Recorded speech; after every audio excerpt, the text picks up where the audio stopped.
नमस्कार। मैं बड़ी खबर का पिछले लंबे समय से इंतजार था। आखिरकार वो घड़ी आपके सामने आ चुकी है। आपकी पेंशन बढ़ोतरी की मांगों को लेकर बड़ी खबर आई है, जिसमें आप सभी की पेंशन बढ़ोतरी की मांग को भर्ग में की जाएगी। जी हां दोस्तों, पेंशन बढ़ोतरी की मांग को यहां पर मंजूर कर दिया गया है। लेकिन आप सभी को पेंशन बढ़ोतरी कैसे मिलेगी, इसके लिए आपको हर पार्ट पूरी की पूरे समझने होंगे। जी हाँ, कौन से पार्ट में रहने वाले लोगों को कितनी पेंशन मिलेगी, कौन सी पार्ट में आने वाले लोगों को कितनी पेंशन मिलेगी, ये हम इस वीडियो के माध्यम से आपको बताने वाले हैं। तो भरक भाग में आपकी पेंशन बढ़ोतरी को डिवाइड कर दिया गया है, जिसमें हाल ही में सुप्रीम कोर्ट का रिकॉर्ड आया था, जिसमें जस्टिस BDO ललित ने आप सभी के लिए अंतिम फैसला भी जारी कर दिया है। तो दोस्तों, आखिर में जस्टिस ललित ने आप सभी के लिए अंतिम फैसला कौन सा जारी किया है, और साथ ही साथ आप सभी की पेंशन बढ़ोतरी 500 हुई है या फिर नहीं हुई है, और के पार्ट कौन कौन से हैं जिसके तहत कितनी पेंशन मिलेगी, इसके बारे में पूरी की पूरी जानकारी की इस वीडियो में हम आपको देने वाले हैं।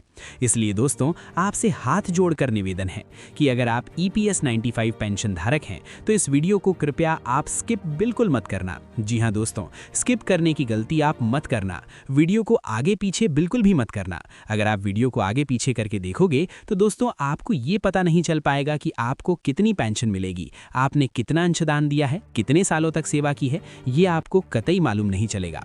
लेकिन अगर आपने वीडियो को स्टेप बाय स्टेप पूरा सुना, फिर समझा, तो दोस्तों आपको ये मालूम हो जाएगा कि आप सभी को कितनी पेंशन मिलेगी। पेंशन के लिए आपको कोई दूसरा वीडियो देखने की भी जरूरत नहीं पड़ेगी। तो दोस्तों, सुप्रीम कोर्ट का इसके बारे में क्या आदेश आया है और साथ ही कि प्रभाग कौन से हैं जिसमें आपको पेंशन मिलेगी, इसके बारे में चलिए बिना किसी देरी के हम आपको बता देते हैं। फॉरम देश मिक्सर द करे मिले के साथ। लेकिन इससे पहले निवेदन रहेगा कि वीडियो को लाइक करके अपने EPS 95 पेंशन धारक दोस्तों के साथ इसे शेयर जरूर करें, ताकि वो भी EPS 95 पेंशन की हर बड़ी वापस पा सकें। तो दोस्तों, चलिए शुरू करते हैं आज की इस वीडियो को। अपडेट बता देते हैं। सबसे पहले हम बात करेंगे सुप्रीम कोर्ट के फैसला की, जिसके बाद आपको बताएंगे कि आखिरकार पार्ट के अंदर आप सभी की पेंशन बढ़ोतरी को कैसे बांटा गया है। तो सबसे पहले दोस्तों, यहाँ पर सुप्रीम कोर्ट में आप सभी की EPS 95 पेंशन का कैसे फिर से खोल दिया गया है। जी हां दोस्तों, EPS 95 पेंशन के लिए यहां पर सुप्रीम कोर्ट में 4 नवंबर 2012 का फैसला देने के बाद धीरे धीरे करते हुए 40 याचिकाएं अब तक दर्ज की जा चुकी थीं। जी हां, 40 याचिका दर्ज होने के बाद सुप्रीम कोर्ट का मुख्य न्यायाधीश DY चंद्रचूड़ ने यहां पर बड़ा आदेश दिया था। चंद्रचूड़ के अनुसार यहां पर कहा गया था कि पेंशन धारकों का जो मामला था वो पहले भी 3 जजों की बेंच के द्वारा गठित करके सुनाया गया था। उसका फैसला तो एक बार फिर से 3 जजों की बेंच गठित करना अनिवार्य है, क्योंकि दोस्तों आप सभी लोग जानते हैं कि 4 नवंबर 2012 को सभी पेंशन धारकों को एक बड़ी खुशखबरी मिली थी 3 जजों की बेंच के द्वारा, और वो ये खुशखबरी पैसा से देश के बाहर 10 करोड़ जाती। दोस्तों, आपकी हर सिट याचिका दायर होने के बाद आपको मिली थी। 78 याचिकाओं के बाद आप सभी के लिए सुप्रीम कोर्ट एक्शन में आया था, और सुप्रीम कोर्ट ने 4 नवंबर 2012 को आप सभी के लिए फैसला सुनाया था। तो एक बार फिर से आप सभी के लिए हाल ही में सुप्रीम कोर्ट का बड़ा आदेश आ चुका है। सुप्रीम कोर्ट ने दोस्तों, संसद का जब मानसून सत्र शुरू हुआ था तभी आप सभी EPS 95 पेंशन धारकों के लिए ये घोषणा की थी कि जो 4000 याचिकाएं हो चुकी हैं, उन याचिका पर 3 जजों की बेंच का फिर से गठन किया जाएगा, जिसमें दोस्तों एक मानसून का संसद का इंसर्ट मंदी है। एक बार फिर से 3 जजों की बेंच का गठन किया गया, जिसमें मुख्य न्यायाधीश से ललित थी। उसके बाद अनिरुद्ध बोस और सुधांशु धुलिया 3 की पीठ थी, और इस तीनों की पीठ ने 40 अलग अलग सुनवाई की। मुख्यतः दोस्तों, यहाँ पर आप सभी के लिए लगातार सुप्रीम कोर्ट के अंदर 7 दिन तक सुनवाई की गई। 7 दिनों की सुनवाई करने के बाद यहाँ पर आप सभी का जो अंतिम फैसला था वो सुप्रीम कोर्ट की 3 जजों की बेंच के बाद निलंबित रख दिया गया था, सुरक्षित कर दिया गया था, और ये सांसद के मानसून सत्र के ही अंदर काम हुआ था। अब सांसद का मानसून सत्र समाप्त हो चुका है, तो एक बार फिर से आप सभी के लिए EPS 95 पेंशन धारकों के लिए सुप्रीम कोर्ट का बड़ा आदेश आ चुका है, जिसमें सुप्रीम कोर्ट ने बड़ा आदेश ये दिया कि पेंशन बड़ों को उनकी सेवानिवृत्ति आयु के साथ किसी भी प्रकार का भेदभाव नहीं करना चाहिए, जिसमें सुप्रीम कोर्ट ने काफ़ी एक बार फिर से और सभी कोर्ट के लिए बड़ा आदेश ये दिया। सरकार ने काम किया है, चाहे वो 2004 से पहले का रिटायर्ड हुआ हो, चाहे 2006 से पहले का रिटायर्ड हुआ कर्मचारी हो, चाहे 2006 के बाद का हो, 2014 के पहले का और 2014 की बाद और पहले दोनों रिटायर्ड हुए पेंशन धारकों के साथ उनकी रिटायरमेंट आयु के आधार पर कभी भी भेदभाव नहीं किया जा सकता।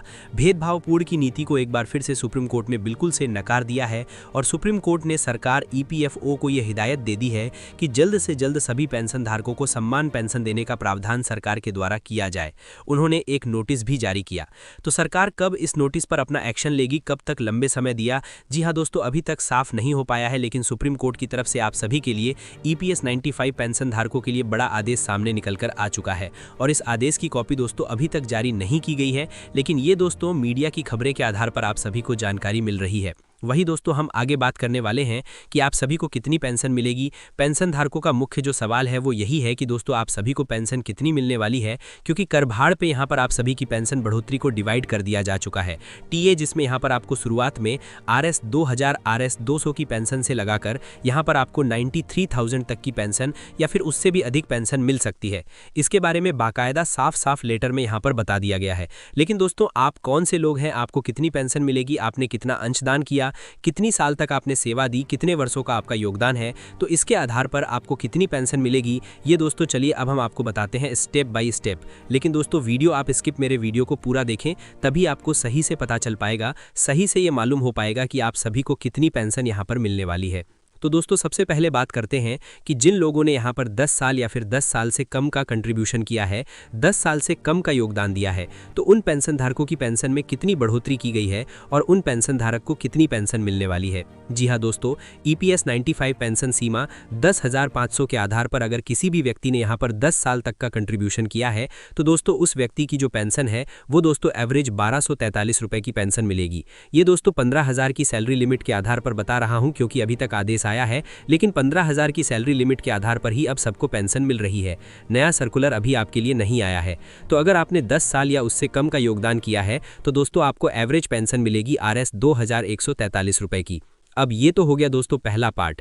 अगर दूसरे पार्ट की बात करें तो दोस्तों आपने 15 साल से लगाकर 25 साल के बीच का अगर आपने कंट्रीब्यूशन दिया है और आपने जो कंट्रीब्यूशन है वो 15,000 की सैलरी लिमिट के आधार पर किया है, आपकी जो पेंशन बिल सर्विस है वो दोस्तों 15 से 25 साल के बीच में है, तो जो आपको एवरेज पेंशन मिलेगी दोस्तों वो मिलेगी 3,225 से लगाकर 5,666 के बीच में।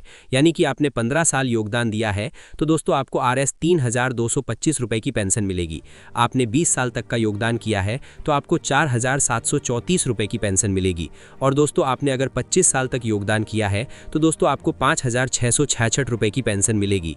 लेकिन इन 15 और 25 के बीच की जो एवरेज पेंशन मानी जा रही है वो दोस्तों आप सभी के लिए एवरेज पेंशन 4,250 से आप सभी को मिलेगी। लेकिन इसके लिए आपको जो करंट पेंशन में 15,000 की सैलरी लिमिट है, सीलिंग जो है, उसके आधार पर अगर आपने 20 साल तक योगदान किया है तो ही दोस्तों आपको ये पेंशन मिल पाएगी। वहीं दोस्तों तीसरी भारत की बात करें तो कौन से लोग हैं जिनको यहाँ पर 30 साल तक अगर उन्होंने कंट्रीब्यूशन किया है, 25 से 30 साल या 30 से थोड़ा बहुत ज़्यादा उन्होंने कंट्रीब्यूशन किया है, तो उनको कितनी पेंशन मिलेगी। तो जिन्होंने 30 साल तक का कंट्रीब्यूशन किया है तो उसे 7,000 की संपन्न पेंशन मिलेगी, और जिन्होंने 35 साल का कंट्रीब्यूशन किया है तो उन्हें फिक्स पेंशन 7,500 की पेंशन मिलेगी। क्योंकि पेंशन धारकों की पिछले लंबे सालों से यही मांग थी कि 7,500 प्लस DA पेंशन धारकों का मंजूर किया जाए। तो दोस्तों मंजूर तो 7,500 प्लस DA हो चुका है, लेकिन सभी पेंशन धारकों का 7,500 प्लस DA मंजूर नहीं किया गया है। उन पेंशन धारकों का 7,500 प्लस DA मंजूर किया गया है जिन्होंने यहाँ पर 30 साल से अधिक 35 साल तक का कंट्रीब्यूशन या फिर 35 साल तक की जो पेंशनबल सर्विस है वो यहाँ पर कर दी है, तो उन्हें ही ये पेंशन प्रोवाइड करवाई जाएगी। ऐसा दोस्तों यहाँ पर सर्कुलर के अंदर भी बता दिया गया है और तीसरे भाग के आधार पर आप सभी को बताया गया है। अब दोस्तों अंतिम और चौथा पार्ट आता है जिसके अंदर आप सभी को पेंशन RS 9,054 या फिर इससे अधिक की पेंशन मिलेगी। जी हाँ दोस्तों, ये पेंशन आपको सैलरी के आधार पर मिलेगी और ये पेंशन उन लोगों को दी जाएगी जिन्होंने ज्यादा पेंशन पाने के ऑन ऑप्शन को सेलेक्ट